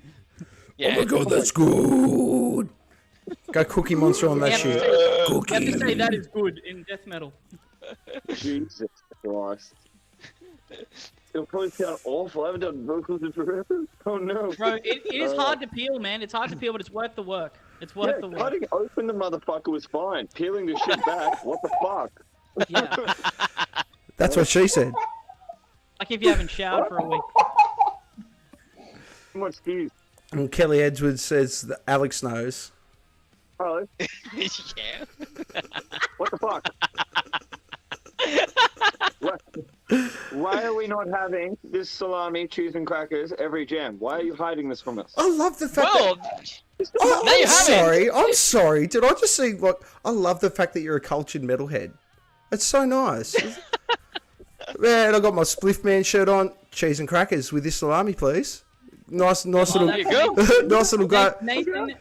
Nathan is the type of guy to show up to like a Meanwhile- suit and tie event with like a big fat salami and like wine and like. I love it, bro. That's my. Underneath the suit, he's got a mankini on. Nah, He's dude, ready that's to that's party all the that's Oh, yeah. that's Beer Buddy's perfect Oh, yeah. weekend, man. You give me a nice bottle of red, some nice cheese, some good crackers. Man, I'm set. I'm set for the weekend, man. I'm a simple man with simple tastes. It's a bloody good weekend like that, mate. It Yeah. fucking is. Fry up some salami, some bacon. I love black pudding, but you ever had black pudding? Oh, yum. Yes, sir. Yeah, man, big fan of the old black pudding. Give me an old English breakfast, man, with a bit of fried salami on the side. Everyone loves a bit Fuck of English yeah, breakfast. you're eh? on. I love the reject says you should throw the salami sticks in the crowd at shows. If that's the high quality salami that I think they're getting, no, I wouldn't waste it. You're beautiful people. I'm sure you're all beautiful people that go to tailor-made reject shows, but I'm not wasting good salami on this. Like, no. It's a Danish salami. Oh, Danish. Ooh. Yeah. Honestly, guys, it's very. We're not sponsored, by the way. We're not sponsored. But this is the top we shit. will be. Now, I said Can we- last night. can we I be don't want to sponsored touch it. I don't want to taste it until we're on Beer Buddy, and we did it. We did it, boys. Yes, yes. But in saying that, if the salami company wants to sponsor me, I'll gladly take some sponsoring. Oh, we too. I'll eat your salami before stream. What's up? Yep. We'll Could still brush on his teeth with it. everybody. Have you guys actually had much of a, like from these two songs? Has there been much of sort of like that little I guess management outcry for you guys or anything like that? Bro, our emails are full right now. Fuck. Dude, Yeah. so we have a show tomorrow night, the release and stuff like that. But Saturday, just as a bit of an exclusive as well, we're actually getting together with somebody. We've had a lot of offers, but there's actually one that we're kind of, sort of, maybe hinting towards. And we're gonna have a meeting with that person on Saturday. So there might be or there might not be, depending on the talk, some pretty decent rejects news in the next coming weeks. Sweet, congratulations, man. I'm hoping it goes well, and if it doesn't, you just use it as experience to talk to the next sweet talker that tries to get you guys on board. That's right. Because and just to touch on that as well, that if we don't, it is just us sticking true to what we believe in. We're not going to sell our souls. Like, if someone wants to be another member of this band and another member of this family, come on board. Like, we will have you 100%. We'll work for you. That's right. We'll work for you. You work for us. That's how it works. That's how the industry works. Is we have each other's back. So if that's not the type of conversation we have, then we've already agreed that that's not what we want. You know. At what point does it not become selling out and buying in though for you boys? That's a good question. That's a great question. Yeah. Because at the end of the day, it's like, cause y'all are some talented fucking dudes, man, and I can only imagine what you guys would do with unlimited resources and time. Like, Yeah. if you, like, essentially, like, because at the end of the day, when you got to pay for it, you're working to a schedule, so you're working on the fly. But That's right. shit, man, can you imagine what you guys could do with just? This is your job now. You guys can quit work and you guys can just do this now. Just hammer. Honestly, Is there enough in the bank? I think you just answered the question for us. I think the day that we, like, for lack of better words, sell out and go that way is when the person that's willing to work with us is willing to give us the platform to at least have a year where the four of us can get into a studio and we can produce an amazing album. I think for the time being, our plan, we haven't really spoken about this part of the band too much as we're completing phase one, but for the future of the band, it's kind of like, we are probably going to do EPs, we're going to do singles, we're going to have little tastes here and there, but when the big album comes, that's going to be in support of a label. We're going to wait until, like, because we have a bunch of songs, we have a bunch of B-sides we haven't, like, really worked on much, and we're saving all of them, but when we have the opportunity to do a full album, and we want, like I said before, we want the fans to trust us, so we're not going to rush it. And with the schedule and the finances we have, what we can provide is EPs and singles and high-quality music videos. And when someone gives us the resources to do more, then that's when you'll see big, huge, like, happenings within the band. Well, that was actually going to be my next. That was actually going to be my next. Oh, sorry, what were you going to say, man? In short. In short, basically what Ryan's saying is you're always going to get quality over quantity with us. Like, okay. Especially at the moment, like, we're just going to focus on really nailing down good songs and good music videos and good promotion and stuff, rather than just like throwing crap your way for the sake of having them. Because obviously you guys have seen like a market, like bringing out those first two videos and them being received so well, and now you guys are bringing out and you like the EP, and you just said that you sort of had those B-side tracks. I guess sort of thinking of it from a bit more of a like a business perspective and stuff like that. Do you guys think it would be more worth your while to actually release those things as more of a stagnant thing in between those big releases, just in order to stay relevant in the algorithm of Spotify and stuff like that? Totally. And that will be the idea of releasing sort of singles and other tracks between our, EPs and bigger releases.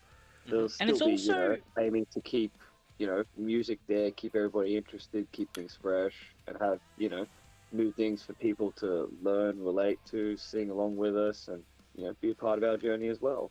Yeah, that's right. And not get bored with it either. Well, that's the thing. Right. And it's so important. It's so important that, like, And for us being an up and coming band, the thing that we spoke about was we don't want to give too much away straight away, because there's a chance that people listen to this EP and expect more of the same. And I can promise you that you're going to get the same quality, the same production, but you will be equally as shocked when you hear this EP from when you hear our next singles, because they go in a totally different direction, but in the best way. In the best way. And we're going to sit down, we're going to have this same conversation when those singles come out, and I can almost assure you that you're going to feel the same way. I hope so. That I could only we're imagine. going to release more, and it's only going to get better from here, and it's only going to be more interesting from here, if anything. So to kind of burrow down, what I'm saying is we only want to do small releases like singles to just test if this works for the band. If we release a song that we're proud of, but it doesn't really receive that well, we'll know that that genre is a niche genre, and we should do less, maybe a little bit less of that genre when we do big market releases. We'll do that more as a single here and there. So it kind of helps us understand our crowd a little bit more, because like I said before, like what has been sort of the response and stuff, what I've seen is that although it's not like, worldly yet, because we're yet to tour, the fans that have actually heard the songs and like them, there's a bit of this like cult mentality where they're like, Rejects, give me more.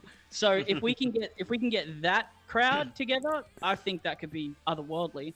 Well, that's the thing. That's a sustainable crowd, and that's what I'm talking about when you talk about, like, when I talk about, like, rock and rollers and, those rock heads and stuff like that.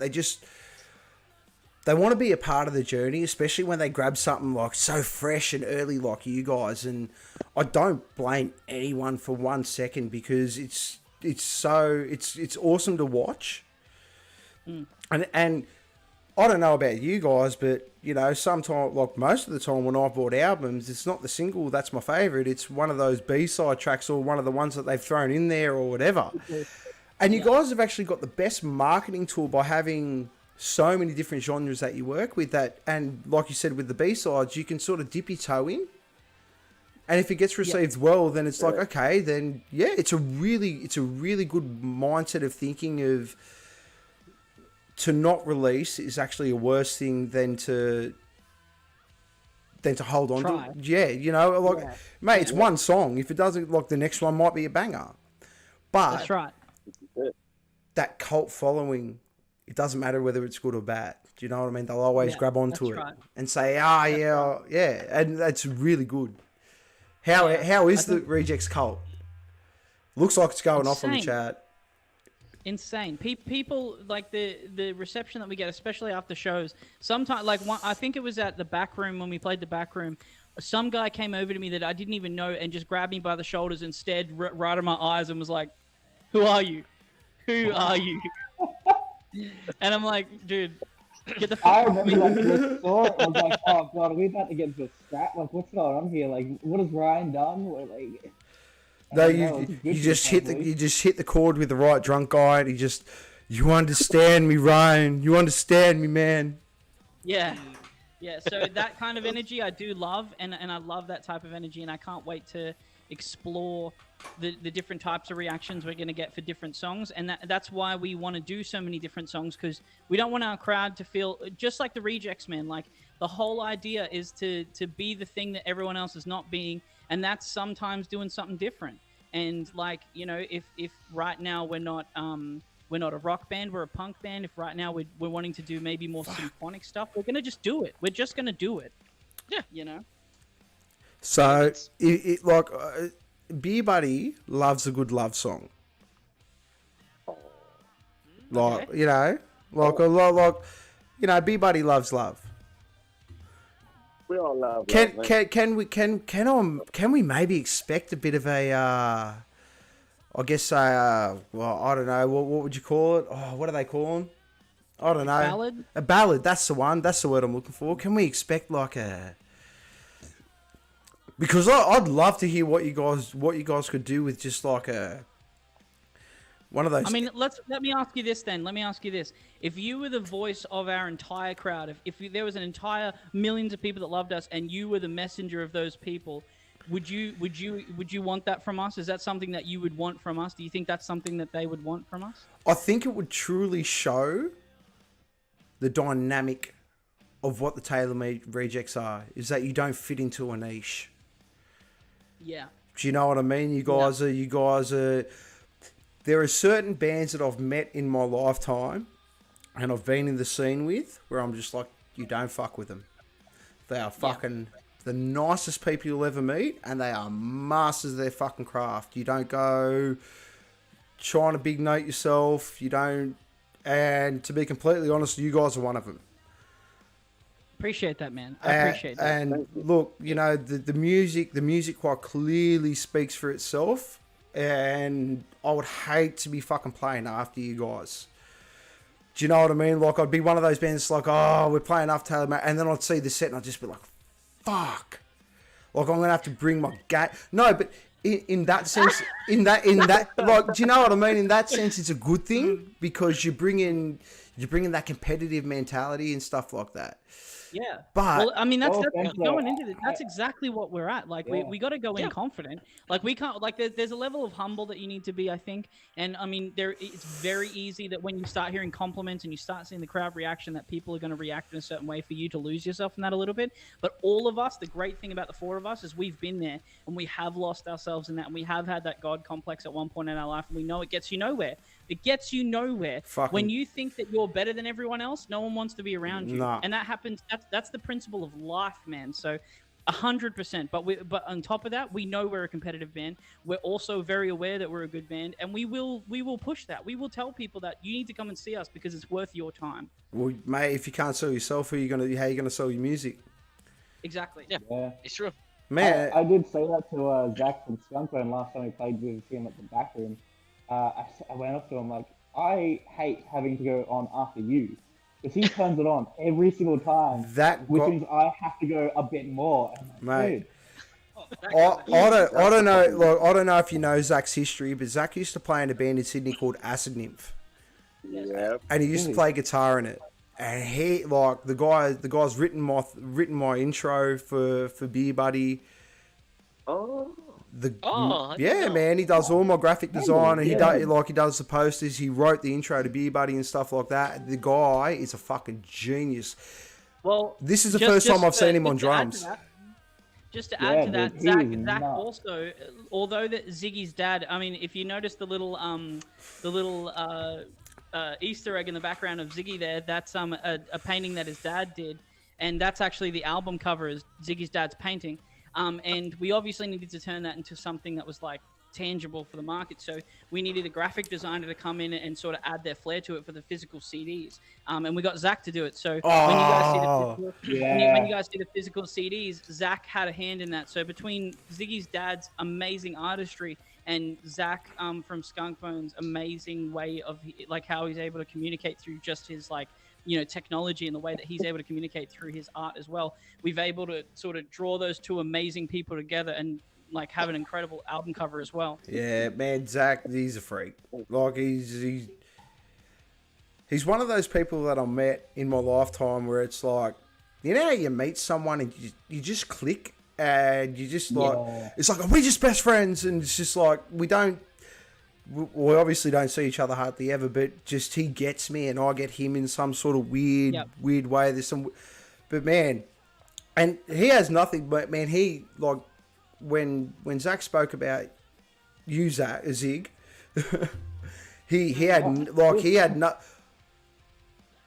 the amount of depth that you guys have in the community, like the amount of I guess swing or influence and know-how, especially with the other stuff that you do, Zig, with the other band and stuff like that. You guys have, considering we got 2 tracks to begin with and the EP gets released tomorrow, you've not commanded, you've earned a lot of respect within the community. And that's coming from Crave, that's coming from I'm pretty sure PhD mentioned you guys, I think. But yeah, I mean, you guys are just, it's humble. There's no ego bullshit involved, and it's so good. No. We just work hard. We work hard. When we look at other bands like Crave and Skunkbone and PhD, or even Tawny Hawk, which is Rod's band we played with, like there's so many bands we just look at and like, these are amazing. We all love them, and we all just get so involved. Or even like Burnt Trash, I met them not long ago, and I'm like, they just released their first single, and I'm obsessed with it. And there's no ego with us. It's just like I love your band, and then they talk to me about my band. Like, no, I don't care about my band. Like, I want to talk about your band. Yes, man. That's why, like, I do that shit all the when- time. I don't want to talk about that. Come on. Yeah, I want to. I want to talk about you. Talking about that, like talking about Zach and talking about like Zach from Skunkbone and Skunkbone as a band. I've played with thousands of bands, like over the years of being a musician, like as you do when you play shows. And Skunkbone is one of very, very few bands that I stood with my eyes, like didn't even blink the entire set. I was like, who the fuck are these guys? I was so impressed by their showmanship, their professionalism, and then they got off stage and like the way they communicate with their community, the way they communicate with other bands, like they really have it locked down. So big shout out to Skunkbone, big shout out to those other bands like Crave and as Zig mentioned, Rod's band as well. Like just these they're just amazing people, and the bands are secondary to that. And so we try to also take that on as well, you know. Mate, honestly seems like the whole scene, like I could only talk about what limited time I had in the Sydney scene, and that was like over 10 years ago now. But it seems like it's just a different entity up in Queensland. We just had Arcadia say Zig's dad art is amazing. Yeah. I agree. That was love at first sight. When we saw it, Was it just a collective thing? Like when you all saw it, you're just like, that's got to be the fucking album cover. It's got to be it. No, There's a story. Stupid story, and I love it. There is a story that goes along with this album cover, and it's and we've said it a couple times, but I will tell this story to the end of our career. 'Cause Please it's my do. favorite story of the Rejects. It is honestly my favorite Reject story. So when coming, It kind of made us realize, oh, this is kind of like meant to be. Yeah. This was the moment. this was The universe told the you. universe aligned, and this is proof. This was one of the moments. This was the moment where the sun eclipsed the moon, and we were like, "This is the band. This is it." So the story goes that we were all sitting around, and we were sort of riffing ideas, and you know, the three boys were talking, and I sort of like went off into my own state, like kind of just trying to think and visualize something, as we all were. And then something hit me, and I was like, I kind of imagine this kind of like, you know, almost like abstract art with a woman, but it's not sexualized. She's just kind of sensitive, and she's kind of maybe peering over her shoulder, and it's got the Rejects colors. And as I'm sort of explaining it, Ziggy's giving me this really blank look. He's giving me this like, are you talking and so about I'm this? Oh, I'm thinking like, Something that he knew. I'm like, what's going on? And he's like, Ryan, just look at this. And Shut up for a he shows me his dad's art. And no word of a lie, Exactly that. it is exactly what I had imagined, and I'd never seen that work before. So Ziggy and I have been friends for a long time, but I don't go to his house for dinner and stuff. Like, I've not seen this art before. So it was one of those moments where he showed me, and I was like, that is exactly what I imagined. And regardless of however we go about it, that is our fucking album cover. That's it. That's it. It cannot excellent. be anything else. And the Yeah. crazy thing is that it was painted like 20 years ago. I've had it for as long as I can remember. wow. It's been a part of the family for so long. Maybe, 2022 now, so I don't know, at least 15 years. Wow. So now your dad's, it's immortalized in an album right. cover. Yeah. That is hectic. Yeah. Yeah. Yeah, it's just something that I've always had, and this is like one of two. So we have another redhead, because this is like redhead 2, and we have another redhead which is like I'm a big fan of redheads. my dad's my dad's like Mona Lisa basically. We always have it like in the lounge room of the family house, and it's like the one where we're never gonna get rid of it. It's always hanging up, and it's always amazing. And yeah, it's just.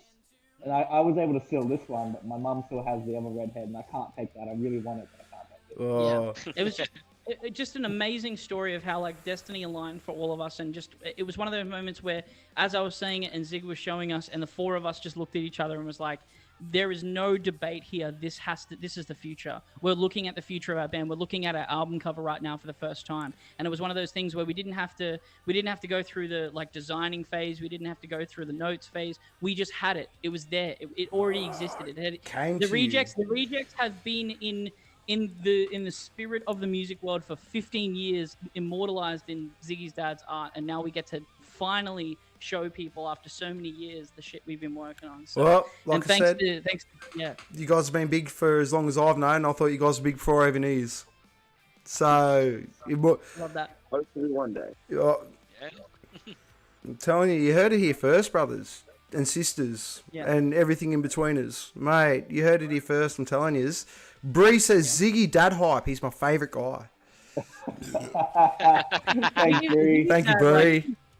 I used to say this really early on, and I still stand by this. If I'm playing a show and Ziggy's dad's there and he's smiling, I know we're playing a good show. And every time I try to pick out Ziggy's dad when I'm on stage, and if he's having a good time, I know we're crushing it. And I've always, I don't know what it is, but I just love when Ziggy's dad's there, because it's like my dad. It's like the band's dad. Like, it's like, yes, dude, I'm glad you love this. I'm so glad. Every band has that one illegitimate parent. That's legitimate to one member of the band, but it's an illegitimate parent to the rest of the band. And no discredit to the other members of his family as well. Like his mother and his sister as well. Like, they've been so supportive since day one. Ziggy's family has been one of the most supportive families since day one. They believed in us, and they've been to pretty much every single show. Ziggy's mum got a like a sneak peek of One of a Kind, and she ended up making a face mask with One of a Kind on it and the logo on it, because she just connected with that song so much. Oh man, so you're hitting all the right spots, man. It's like moshability, rocking out, good drinking music. It's just ticking boxes, Screaming. Yeah. How many more boxes do you want to tick? We're gonna keep ticking them. All of them. No matter all the boxes. Route. We got a very heavy route. We go really, I don't know what you call cities. I don't know. Well, mate. Oh, okay. My wife's not here, but I'm saying it on the stream, so it's going to be immortalised forever. If you guys come to Sydney, the four of you are coming over to my house. I'll cook you the best food, and we'll have a live interview at my house. Let's do it. And you guys, mate, That's it. I got plenty of room for the four of you to crash, as long as two of you don't mind sharing a bed. All right, Nathan, me and you, buddy. But yeah, man. That's it. Like, seriously, no, motherfucker. man, no. I'll cook you some Mad American. I'll do you some brisket or ribs, whatever you want. You guys, whatever you want, man. Well, I'll smoke up some shit. Me and Nathan get up to some mischief, and man, we'll have a good time. Let's do it. Well, grand old time. Yeah. That's a deal. We're doing that. Man, seriously, get your asses down to Sydney. Like, I'm happy to host you for a day or two. Well, phase one for us was, writing the music and making Brisbane, notice us and yell out enough for Brisbane fucking done to see that. us. And phase two now is working on the next set of songs and trying to capitalize on that, but also now expanding from Brisbane to Melbourne and Sydney and the East Coast line. And then hopefully by phase three, we're actually touring. So the next phase of the band, for anybody that's curious, we are going to leave Brisbane. We are coming to your city. If you live on the East Coast line, the Rejects will see you in the next year or so. That for is sure. awesome. Have you guys got any country shows lined up? Because like as in like country towns? Because from what I've heard, those like small little towns up and down the East Coast, they turn up. Like, they fucking turn up. Especially probably for like a band like you guys, it just hits so well with so many age groups, and it just... Well, you've enlightened us about two things. You've enlightened us that A, we need to have a ballad. We need to expand ourselves in that way, and I believe that we can do it. I believe the four of us have the capabilities of doing it, and we have touched on it before. But I think it's about time we get around to it, and we will do a ballad. And two, we haven't really even considered country towns, so country towns might be one of the things we do for phase two. Oh, dude, 100%. You want to hit all those like tiny. Okay, so there's a band in Sydney, and North Lane. Oh yeah. So those guys just those guys. Yeah. Well, the funny thing is, like, I hate mentioning it because it seems like I'm name dropping and shit like that, but I walked to school with some of them boys. Yeah. Like, you know what's great about North Lane as well is that I actually have a personal experience with them. Before they were famous, before they had made it really big, I was in a band called Dark Relic, and I think it was like our second show ever. The second show I'd ever played in a band before. We played with North Lane, and they headlined, and it was at the Green Slopes Bowls Club. We played at a bowls club with them before they were famous. And we were all kind of in the green room area, and they are the most incredibly like dynamic, like-minded people. And I would love. It is like a dream of mine to play with them again one day in more of like a professional big setting. So that'd be amazing. That would be an awesome set. However, I don't know any like original members now, but just that's true. In saying that, they like they crushed the whole East Coast, like, and they were just playing it like little towns, like hit the country towns. Yeah, I think that's good advice, boys. I think that's advice we need to take. Yeah. And dude, it is like, I don't know if I've spoken to you guys about it before, but I know when I was back in Levidius, we did a run of, you know, shows like that where we played in fucking Mackay, Maryborough, Bundaberg, places like that, and thought, okay, nobody knows who the hell we are. This is going to be a bit of nothing, especially going out to Maryborough. It was little pub, middle of fucking whoop whoop. There was not a person in town in sight. Where the pub was, get to the pub, couldn't see anybody. Sort of hung out around the car, had a couple drinks, didn't give a fuck. Was like, whatever, let's go play with this table and chairs. Got in there, room's fucking full. There's motherfuckers swinging from the fucking rafters. Yeah, man. And you're like, Dude. what the fuck is going on out here? I rocked up in fucking thongs. We need to do this. We And need. these I think. I think people people. Bro, dude, you guys, because what you got to think of, especially now with COVID restrictions being released and that. Yeah. This is what I'm talking about, where people are going to be looking for the homegrown. If you can break the market over, and I'll stand by this, if you can break the fucking market in Australia, you can go worldwide, because we love other people's shit, but we won't give fucking our locals the time of day unless someone tells us to listen to it. And that's fact. Yeah. That's fucking fact. That's true. It happens. It That's true. 100% happens. Like, look at Amy. Unless Like, it's, you know, Amy Shark's a great example. She was a busker who got picked up by a decent record label, and now she's killing it. But that's Yeah. huge. people told, like, she was shoved on the radio. Yep. And that's that. Like, I could see fucking. I'd love. Oh, get a country show in Sydney. I'll go to Lithgow. Yep. Yep. Here's our promise to you, man. We will definitely do a Sydney show, and you will we'll do it at a time where you're going to be available, and you will definitely see the rejects I in will person for sure. make my shit. Yes. I will make my shit available, and we'll have To a be fair, fucking. you'll probably know before we do. Like, Mate, I'll be there. I'll be the one swinging upside down from the rafters, getting kicked out. Oh, no, you don't Well, get you know what's kicked good out. about You that? get VIP. That- we'll be like, that- these of us. That's right. That kind of makes us confident to know that there's people that are excited to see us in Sydney. That makes us want to go to Sydney. So Yeah, Of do course, it. yeah. I'll drag all my hobo mates around. They're not hobos. I'm the hobo in the group, but yeah, you get it. I feel that. I feel that.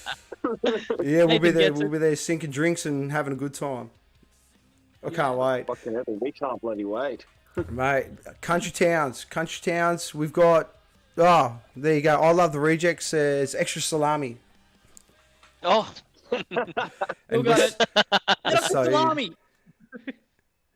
Yeah, Rennie, I don't think going to Lithgow at the end of June is a good idea. It is -2 degrees. I was there working one year and it was snowing while I was up in a boom lift. Wasn't the best thing ever.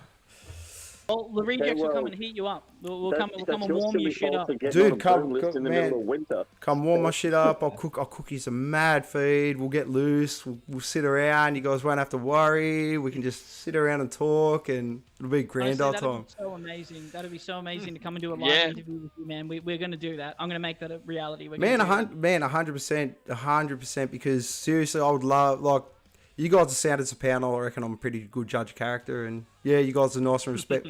Happy to have you. Can I just say, my son, right? So I'll be driving home with my kid, my little boy, and he'll be getting a bit restless, and I'll put on Fading Colours. And you watch that kid in his seat just start pushing the chair. He loves Love it. it. He loves That it. hits me right in the heart, man. That hits me right in the heart. Man, I'll tell you what, my Yeah. kids have Fucking got love that. no choice but to accept my gift of music.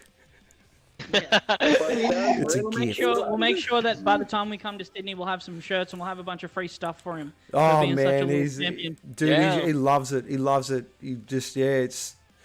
I really can't. Actually, real what's this, Rennie? Yeah, actually, real show. What will melt with? Yeah, it will. It will. The snow will melt. The snow will melt with the rejects around. There will be no snow. It'll be fire. not at all. Yeah. It'll be fire. And if it'll just be pure sound resonating through your bones. Just fantastic. Yeah. All right, guys. I'm gonna wrap it up. But don't go anywhere because I like to have my little after chat with the people and get up there. Oh, good. Yeah, we do. But yeah, so everybody, guys, the fact that I had the 4 of you on tonight after just saying that you guys have been struggling to get the 4 of you on to an interview, thank you for the privilege. I really can't thank you enough. Man, of course. Oh, We Thank knew you. when for having the us, time man. came, Thank you.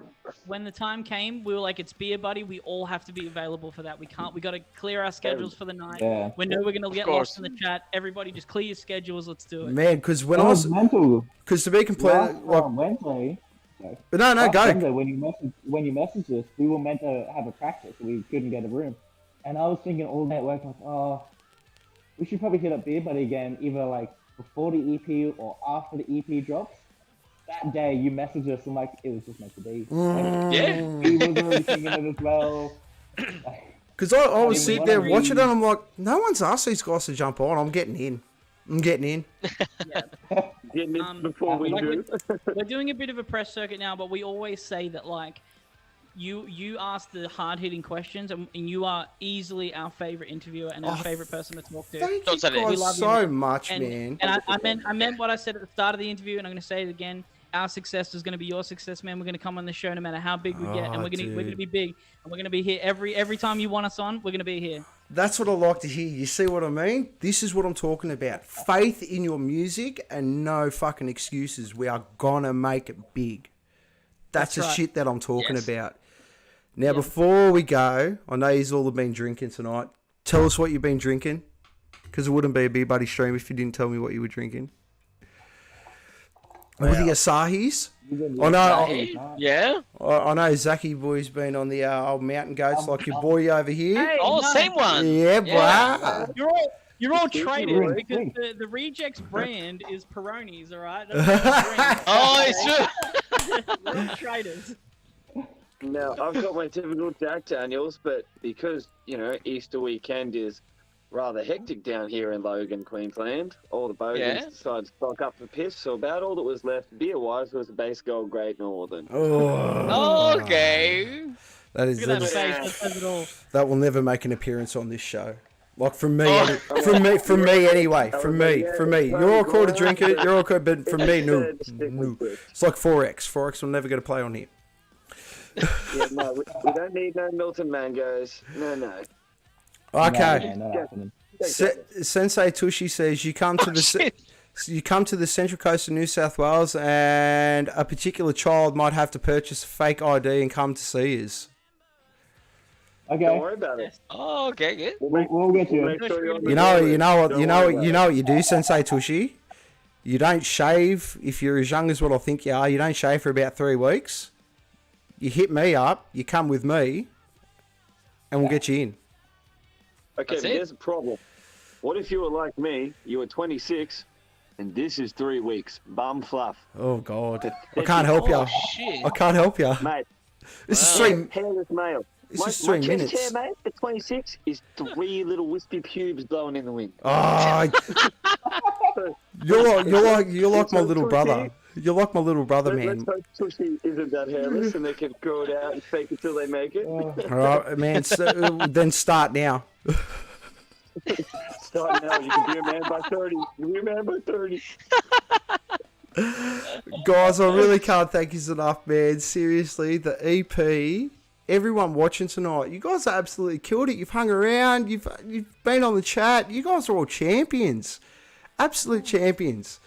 Seriously, fucking and these guys, absolute champions. Like it's so humbling to see 4 great minds in such different realms produce such fucking beautiful music, man. It's just simple as that. Thank you.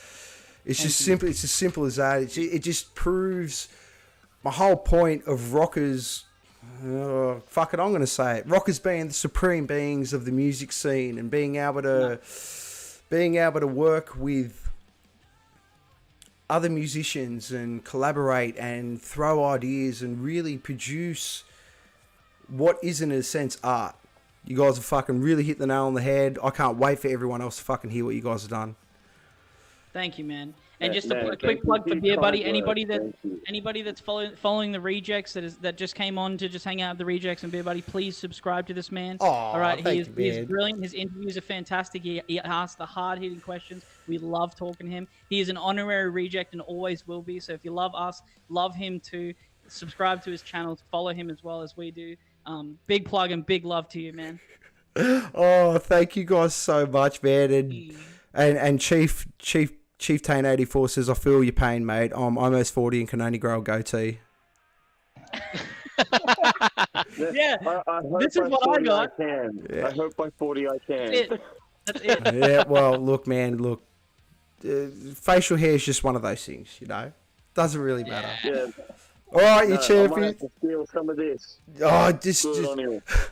you end up like Cartman from South Park. Just glue the pubes to your face. Just buy them from. I got you some of them. Your last birthday, I finally got a couple. I could do that. Oh, you're like Garth. You didn't tell him about So my pubes, did you? Do you count them? There's at least 6. Rennie S says kitty. I count them all right. I'm counting them. Oh, dude. Oh, seriously. Okay. Before your next big, when you get your next proper tour lined up and down the East Coast, hit your boy up and we'll promote the fucking 100%. shit out of it. We'll absolutely smash it out the park. Oh, this will be ground based. This will be this show. Just so everybody knows, this show will be ground based. This is where we will announce that tour. That's my promise to you. We'll announce our tour exclusively on Beer I Buddy love when you we do it. guys, man. I love you guys. Yes. How good. Look, We love you. if you guys haven't, just if you're new and you've come on from Beer Buddy and you've just found the Rejects, go and find these guys. I'll put links up to their Spotify afterwards. But make sure you go and try and find the actual copies, because actual copies help. There are and it's a lot more help. And not just that, you get that awesome piece of artwork that's sitting right behind Zach right there, and you get it immortalized and encapsulated with an awesome fucking disc that will really tickle your pickle. I promise you all. I promise you all. Tomorrow you will not be disappointed. And with that, I'm going to say goodbye to everyone. Don't go anywhere, boys. You champions. These guys are fucking guys. legends, and they're going to be bigger than... It's bigger than Ben-Hur, what's going on over here. I can feel it. I feel it in my fucking bones. All right, champions. Get out of here. Go to bed. Go get your work done tomorrow, and let's enjoy a fucking nice long weekend. I ain't doing anything this weekend because I've got to spend time with the kids before gym now. But you'll see some gym now shit. All right, you champions. Oh, fuck yeah. All right, you champions. Thanks I for love coming you out, all. Love you all, boys. Love you all. Let's run that intro. Bye. And we love you. Thank you for having us. Yeah. Bye.